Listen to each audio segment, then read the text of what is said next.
Hello everyone. So with this example today, we're going to do another stress example. We're going to look at shear stress. Okay? So we're going to look at an example of shear stress.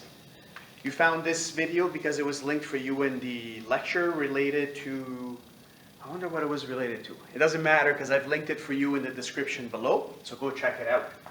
So the idea again behind stress is that it's always force divided by the area. But the critical thing is to make sure that you find the correct force applied to the correct area. And there is nothing more obvious than in the case of shear stress, because it doesn't make super sense right away to see what the appropriate area is that's being affected by this force. So let's look at this example. It's very similar to the one that shows for you during the lecture. There were two plates close to each other and they're fastened together, say with two bolts in this case. I'm kind of showing it here as a section through one of the bolts. Okay? Each force is applied to the plate, and it's the same force, 1,234 kilonewtons. I've completely made up that force, but I've chosen metric units. So the question is, we've seen something similar before, is this axial stress? Well, no, it's not axial stress because we're acting on two different plates with the same force. This force acts on this plate, this force acts on that plate, right? But here's the thing, what's keeping everything together? It's the bolts that are fastening the two plates. Right now, based on this specific example, we're looking at what's keeping everything together, which is the bolts. And in fact, what's keeping everything together is the cross-sectional area right here of the bolts. This is where it could fail if the two plates receive enough force to break through the bolts. Okay? So the area that's actually being affected is the cross-sectional area of the bolts in this specific case. Okay? We're assuming that the bolts is where it would fail in this case. You've seen a very similar type of connection, but a lot more complex in assignment 1 that you did. Remember that when you did all those connections where you're bolting connections together? Right? They were a lot more complex than this, but that's the idea. This is how they're kept together. The bolts are keeping them together. So in this case, this force is trying to shear to cut through that area of the bolts, right? And we have two of them. So let's do it together. Now that we've identified the force and the area on which this force is being applied, we can just plug things in the formula properly. So let's do that. We have the force. I'm just going to continue this here. The force is 1,234 kilonewtons. Okay, it's the same force on both sides that's trying to cut through the bolts. What about the area? Well, the area is the area of a circle, right? Because we know what the diameter is of that bolt. I've completely made this up and called it 12 millimeters in diameter. So if I know that I have a circle that has a diameter of 12 millimeters, I can find its area, its cross-sectional area, right? Because we know that the area for a circle is pi r squared. And the diameter is just 2 times the radius. So pi times 12 millimeters divided by 2 squared. And when I do this best 2 out of 3, I get something in the order of about 113.097 millimeters squared. Okay? So now I have this, the area, I can put it in here. So let's do that. 113.097 millimeters squared. And now we're ready to do the calculation, right? No. Why?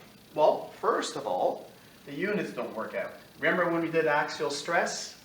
Right? Go back to that example if you don't remember what the deal is with units. Okay?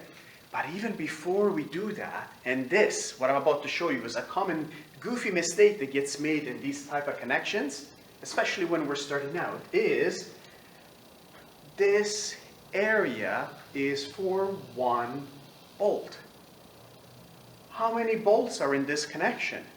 Well, in this case 2, but there could be 3, there could be 30, there could be 1,000,000, right? So you have to put the correct area here. Not only the area of 1 bolt, but of all the bolts that are being affected by this shear force. So in this case, it's times 2. Just because in this case we have 2 bolts. If we only had 1 bolt, it would be times 1.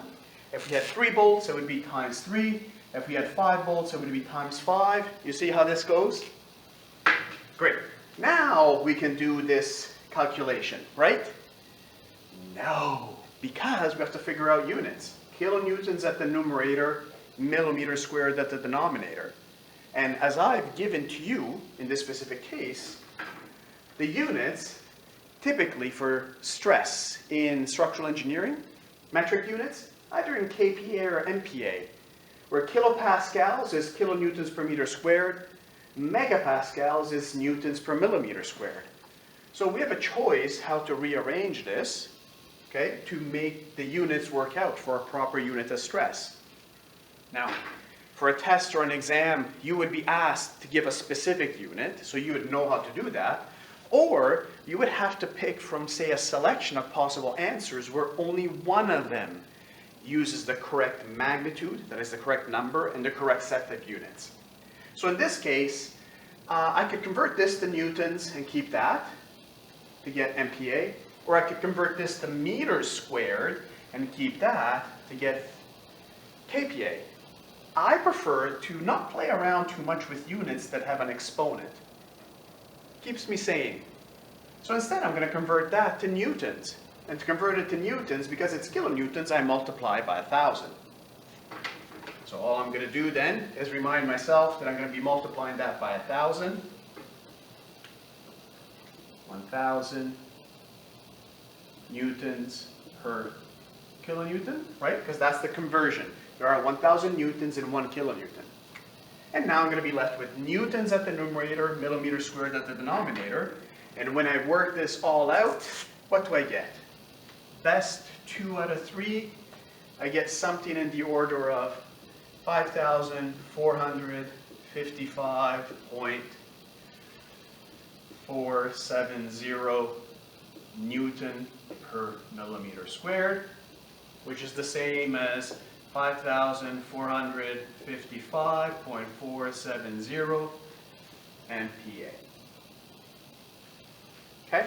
Now don't forget, a number without a unit, except for strain, is nothing in engineering.